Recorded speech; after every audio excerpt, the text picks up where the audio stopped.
2007లో కేరళ రాష్ట్రంలో సంస్థాగతపరమైనటువంటి కార్యక్రమాల కోసం పోయినప్పుడు అక్కడ అరెస్ట్ అయినాడు.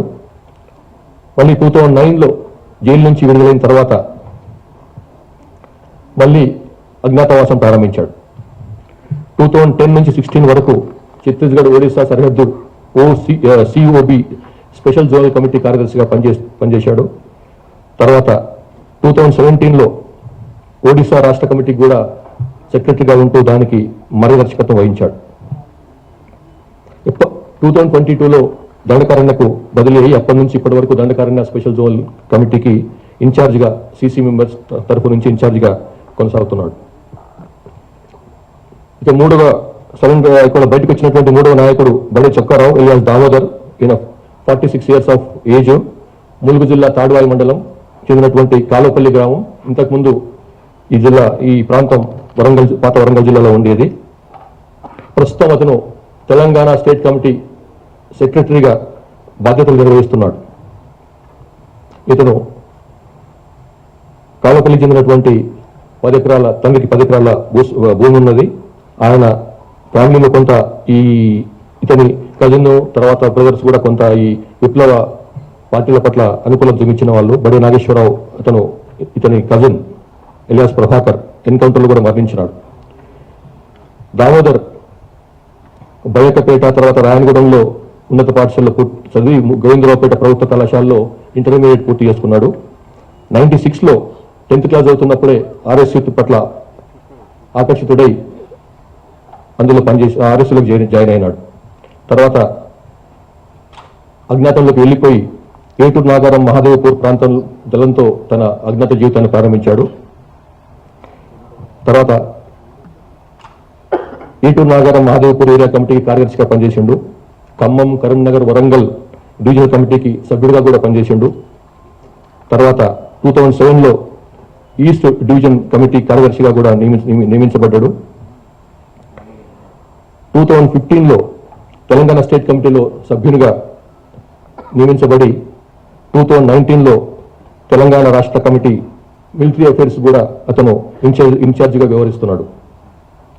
2025 జనవరిలో తెలంగాణ రాష్ట్ర కమిటీ సెక్రటరీగా నియమించబడి ఇప్పటి వరకు ఆ బాధ్యతలు నిర్వహిస్తున్నాడు.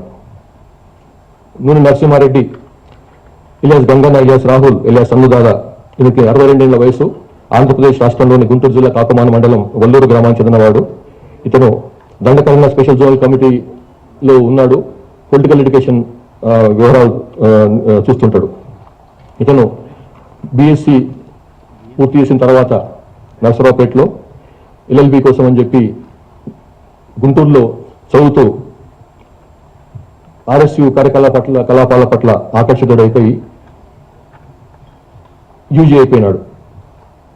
1919లో దుర్గిదళంలో పనిచేశాడు. అట్లానే ఇంకా రకరకాలుగా డిఫరెంట్ ప్లేస్లో పనిచేస్తుండు. కానీ 2002లో అతను విజయవాడలో పోలీసులు అరెస్ట్ చేయగా మళ్ళీ 2004లో బయటకు వచ్చి మళ్ళీ ఆ టైంలో 2004లో జరిగినటువంటి చర్చల కార్యక్రమంలో అప్పుడు రాష్ట్ర ప్రభుత్వానికి సిపిఎంఎల్ పీడబ్ల్యూకి మధ్య జరిగినటువంటి చర్చలలో అతను ఆ చర్చలకు ఉన్నటువంటి మెయిన్ సభ్యులకు సహకరించాడు. తర్వాత మళ్ళీ యూజీ అయిపోయిన తర్వాత పొలిటికల్ ఎడ్యుకేషన్ స్కీమ్లో పనిచేసిండు. Scope sub committee of political education, sub committee and political education అంటారు, దాంట్లో పనిచేసిండు. తర్వాత 2008లో స్టేట్ కమిటీ మెంబర్ అయిన తర్వాత బీహార్ జార్ఖండ్ ఏరియాలో పనిచేస్తున్నప్పుడు 2010లో బొకారోలో అరెస్ట్ అయినాడు. 2014లో మళ్ళీ విడుదలైన తర్వాత అఖిరాజ్ హరగోపాల్, ఇలియాస్ సాకేత్తో కలిసి తర్వాత మళ్ళీ ఆయన చెప్పినందువలన మళ్ళీ మోటివేట్ అయ్యి మళ్ళీ పార్టీలో అజ్ఞాతంలోకి వెళ్ళిపోయినాడు. 2025లో అతన్ని తెలంగాణ రాష్ట్ర కమిటీకి బదిలీ చేయగా అప్పటి నుంచి ఇప్పటి వరకు అతను ఆ బాధ్యతలో ఉన్నాడు. 21 అక్టోబర్ 2025 రోజు పోలీసు అమరవీరుల సంస్కరణ సందర్భంగా గౌరవ ముఖ్యమంత్రి, తెలంగాణ ముఖ్యమంత్రి శ్రీ రేవంత్ రెడ్డి గారు ఇచ్చినటువంటి పిలుపు మేరకు చాలా మంది బయటకు వస్తున్నారు. అజ్ఞాతం వీడి తెలంగాణ అభివృద్ధిలో భాగస్వామ్యం కమ్మని చెప్పి వారు అప్పుడు పిలుపునిచ్చినారు. సరే వాళ్ళు బయటకు వచ్చిన దానికి వేరే కొన్ని కారణాలు చూపించినాము, అందులో క్లియర్గా ఉన్నాయి, మీరు చూసుకోవచ్చు. తెలంగాణ ప్రభుత్వం తరఫు నుంచి ఏదైతే పునరావాసం పథకం మనం ప్రారంభించినామో 1993 ఆ టైంలో, దాంట్లో ఏదైతే వీరికి రివార్డ్ రావాలనో పునరావాసానికి సంబంధించినటువంటి అంశాలు అయితే ఉన్నాయో అవన్నీ కూడా వారికి ఇవ్వబడతాయి. ఇప్పుడు ఇందులో స్పెషల్ ఇంటెలిజెన్స్ బ్రాంచ్ ఐజీగా ఉన్నటువంటి శ్రీమతి సుమతి గారు, వారి టీం చేసినటువంటి అద్భుతమైన కృషి కారణంగానే వీళ్ళందరూ బయటకు వచ్చినారు. వాళ్ళని మెల్లమెల్లగా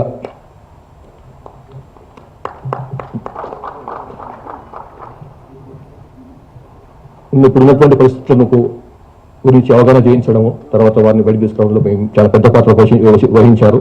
అట్లాగే వారికి ఐడీజీ ఇంటెలిజెన్స్ విజయ్ కుమార్ గారు కూడా నా యొక్క అభినందనలు.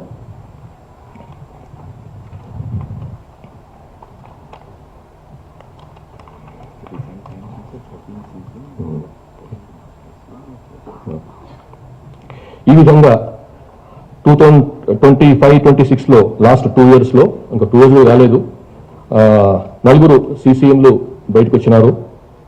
16 మంది SCMలు, 26 మంది డివిజనల్ కమిటీ సభ్యులు అండ్ సెక్రటరీలు 26 మంది, అట్లా ACMలు ఆర్ ACSలు 85 మంది, పార్టీ మెంబర్స్ 460 మంది, మొత్తం 591 మంది లాస్ట్ 2 yearsలో వాళ్ళు బయటకు వచ్చినారు. తెలంగాణకు సంబంధించినంత వరకు మనకు 11 మంది తెలంగాణలో పుట్టి పెరిగిన 11 మంది ఇంకా అజ్ఞాతంలో ఉన్నారు. వాళ్ళు కొంతమంది ఆల్రెడీ మాకు టచ్లోకి వచ్చినారు. వాళ్ళు కూడా పిలుస్తున్నాం తొందరగా బయటకు రమ్మని చెప్పి. ఇందులో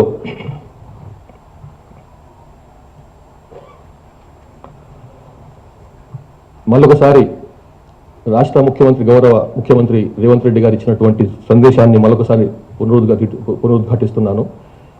యూజీలో ఉన్నటువంటి వాళ్ళు, తెలంగాణకు సంబంధించిన వాళ్ళు తొందరగా బయటకు వచ్చి ఈ ప్రధాన స్రవంతిలో, ప్రధాన జనవాహినిలో కలవాలని చెప్పి మరొకసారి పిలుపునిస్తున్నాను. తెలంగాణ కోసం అని చెప్పి కాన్స్టిట్యూషనల్ మీన్స్లో, లీగల్ మీన్స్లో పనిచేయాలని చెప్పి వాళ్ళని కోరుతున్నాను. Thank you very much.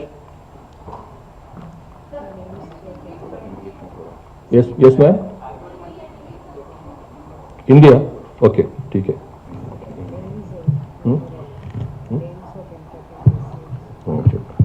Time కూడా చెప్తా. అవి ఒక్కసారి తెలుగులో ఇంకొక నిమిషం మాట్లాడిన తర్వాత చెప్తాను. మన దగ్గర ఇంకా అండర్ గ్రౌండ్లో అజ్ఞాతంలో ఉన్న వాళ్ళు ముప్పాల లక్ష్మణరావు వెలియాజ్ గణపతి. మాకున్న సమాచారం ప్రకారం అతను అడవుల్లో లేడు, ఇక్కడ బయట షెల్టర్లో ఉన్నట్టు తెలుస్తుంది.